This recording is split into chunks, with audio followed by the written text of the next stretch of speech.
J'ai une grande confiance dans la vie. Et en même temps, je me sens dans une notion de survie, dans le fait de mener, de porter les charges, je sais pas comment dire. Alors, pour être plus clair, parler de soi vraiment. Je suis mère de 2 enfants.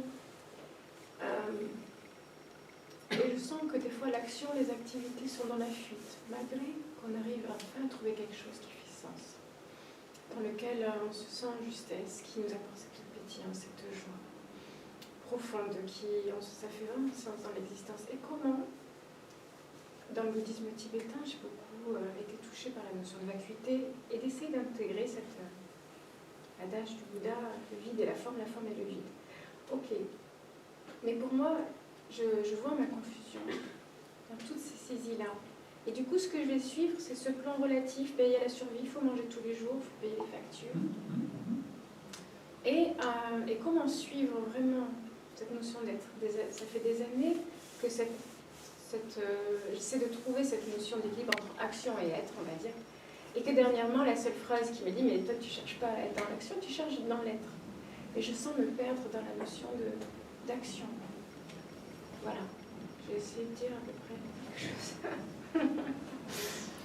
Tu cherches encore un bonheur existentiel. C'est-à-dire que tu aimerais avoir des activités qui te plaisent, qui te nourrissent intérieurement, qui en plus sont rémunératrices. Rémunératrices. Oui. D'accord ? Oui. L'existence est insatisfaisante, voire souffrante. Donc, c'est même pas la peine d'essayer.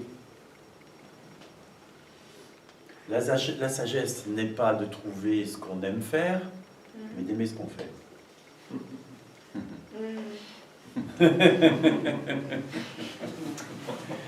La liberté, elle est là. Tu vois ? La liberté, elle n'est pas dans ah, ça y est, enfin j'ai trouvé le job de ma vie et je vais pouvoir m'éclater. Ça n'existe pas vraiment, ça. Peut-être pour quelques personnes, mais voilà. Mais elle est dans peu importe ce que je suis obligé de faire pour nourrir mes enfants. Qu'est-ce que ça peut faire ? Tu peux trouver la joie, tu peux avoir de la gratitude pour ceux qui te donnent du boulot, parce que grâce à lui, tu peux nourrir tes gosses. Tu vois ? Et donc, dans ce cas-là, eh ben, tu es heureuse d'aller au boulot. Tu comprends ce que je veux dire ? Même si le boulot, il n'est pas très agréable, ou répétitif, ou je ne sais pas ce que tu fais, qu'est-ce que tu fais ? Plein de choses, tout ce qui me met en joie. Ouais. Je suis lithothérapeute, numérologue, alors, scolaire. Moi, je et tu gagnes ta vie avec ça ? Je fais que des choses que j'aime. Ben, de quoi tu te plains alors ? Et tu gagnes ta vie avec ? Oui. Ben alors, de quoi tu te plains ? Elle est trop chanceuse si elle se plaint. En fait, c'est intéressant parce que tout ça s'appuie sur l'idée d'un moi. Et tu peux voir que même quand tout afflue de façon merveilleuse dans la vie, il y a quelque chose qui n'est pas contenté. Pourquoi ? Parce que ça s'appuie sur l'idée d'un moi. Et que le contentement avec l'idée d'un moi ne sera jamais contentant en soi. Donc qu'est-ce que moi ? Qu'est-ce que moi ?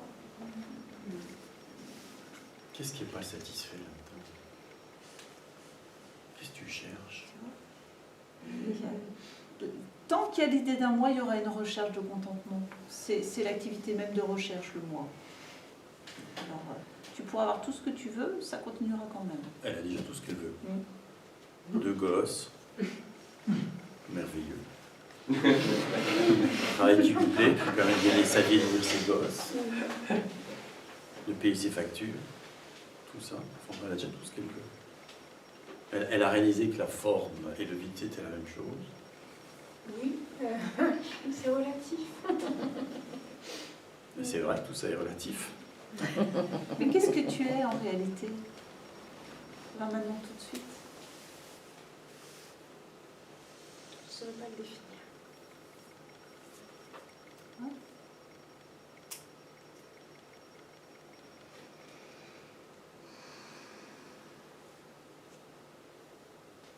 Est-ce que ce que tu es a des désirs ? Oui. Eh bien, quand on s'appuie sur le moi, mais ce que je Ah, mais ce que tu es. C'est quoi tes désirs insatisfaits ? Je vais faire une liste. Allez, 1 ou 2.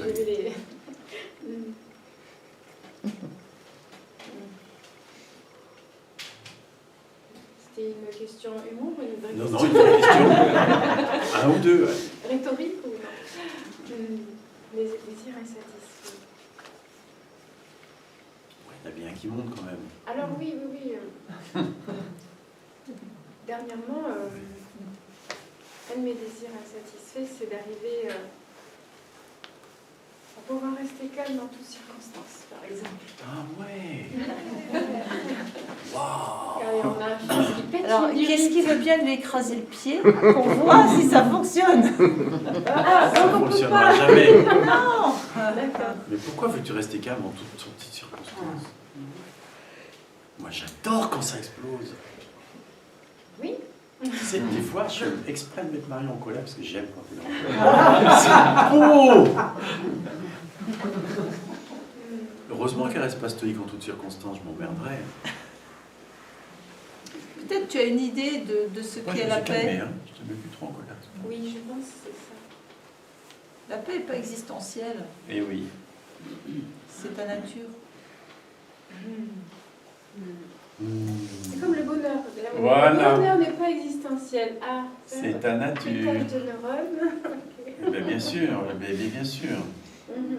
Si vous cherchez un bonheur existentiel, une paix existentielle, une joie existentielle, ça va toujours faire des hauts et des bas. Parce que le deuxième précepte du bouddhisme, c'est tout est impermanent. Donc, Et le troisième, il n'y a pas de moi. voilà. Au passage. Parce que les trois piliers du bouddhisme, c'est quand même ça, quoi. L'existence est insatisfaisante, souffrante, tout est impermanent, et il n'y a pas de moi. Ce sont aussi les trois voies d'accès vers la réalisation pleine et entière. Tu comprends? Et si vous appuyez pas là-dessus, en plus tu fais du bouddhisme, c'est un peu con, tu vois? C'est raté, quoi. Et toi, tu cherches une stabilité existentielle, tu vois? Quelque chose qui ne bouge pas au niveau de l'existence, toujours heureuse au niveau existentiel. Pas de vagues émotionnelles négatives. Non, c'est Bah si, rester stoïque en toutes circonstances, n'est-ce pas? Rester En fait, c'est pas- souriante en toutes c'est circonstances. pas stoïque. Par exemple, j'appuie ce que je vous ai dit là sur une expérience que j'ai vécue la semaine dernière avec un de mes fils qui était en pleine rage et colère. Et je vois à chaque fois comment lui il cristallise les choses et comment, à ce moment-là, son émotion, et je viens réagir. Oui. Et pourtant, en ce moment, je vois l'émotion, non Oui, oui. la colère, et je dis, Oui. ah, je viens de dire quelque chose qui a encore engrainé quelque chose Oui. dans Oui. ce cycle de souffrance, et Oui. qui ne prend pas ce recul-là dans l'instant. Oui. Et qui es-tu pour discuter avec Dieu ce qu'il a fait de toi à ce moment-là? Alors, je ne me suis jamais posé cette question. Il est beau que tu te la poses. Et oui, à ce moment-là, d'accord. Parce que ça, je ne l'avais jamais Mais regardé de cette manière-là. C'est ça que je... qu'est-ce que tu es? Qu'est-ce que tu es?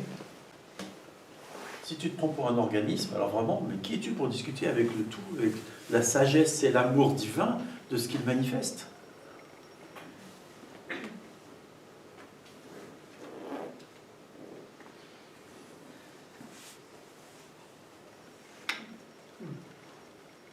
Je vais méditer dessus. Merci.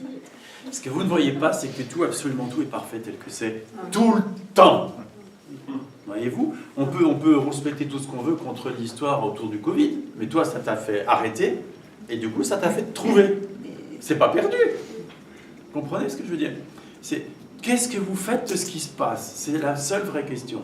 Est-ce que vous voyez ce qui se passe comme une invitation à plus de vous-même, enfin, à être enfin ce que vous avez toujours été, à vivre que vous êtes ce que vous avez toujours été, à l'éveil complet? Ou est-ce que vous voyez ce qui arrive comme un drame, comme un problème à résoudre, comme il faudrait que je change, comme c'est pas la même dynamique. Tu comprends? Tout est une invitation. Tout le temps, tout le temps, tout le temps. Et arrêtez de penser que vous savez ce qui est bien ou mal en soi. Vous souvenez-vous de la Bible? Ils mangèrent du fruit de l'arbre de la connaissance et du mal. Fruit de l'arbre de la connaissance du bien et du mal. Et ils furent chassés du paradis. C'est-à-dire que ce n'est pas Dieu qui les en a chassés. Le fait de croire qu'on sait ce qui est bien et ce qui est mal, c'est ça qui nous fait qu'on n'est plus dans le paradis. Ou ce qui est juste. On n'a toujours pas digéré ce fruit, on croit toujours savoir ce qui est bien et ce qui est mal. Tu comprends? Mais non, on ne le sait pas. Parce que si vous regardez, même dans votre vie, les moments difficiles, ça vous a apporté des trucs positifs à terme.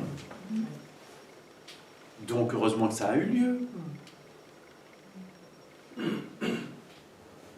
Tu vois? Et peut-être que ton fils, il a besoin que tu aies une réaction comme ça, et peut-être que tu ne sais pas pourquoi, mais que dans 10 ans, 20 ans, 50 ans, on n'en sait rien, ça fera effet.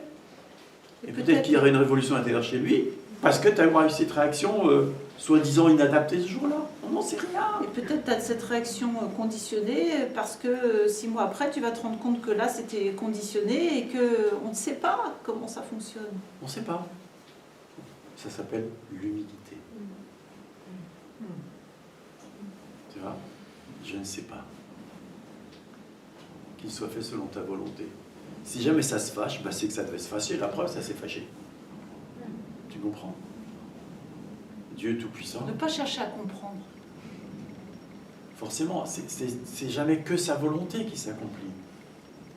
Ça peut être que sa volonté. Il n'y a que ça. Il n'est que cela. Il n'y a que cela. Ça ne peut pas être autre chose que sa volonté qui s'accomplit. Quoi que ce soit qui apparaisse. Qui est-on pour en discuter? Qui est-on pour avoir quelque chose à redire là-dessus? Ça n'a pas de sens. Tu vois? C'est plutôt oui. Tu vois? Ça peut être je aussi... ne sais pas pourquoi, mais oui. Oui. Tu sais mieux que moi, quoi. Ça peut être... Qu'est-ce que ça me montre que je ne vois pas encore?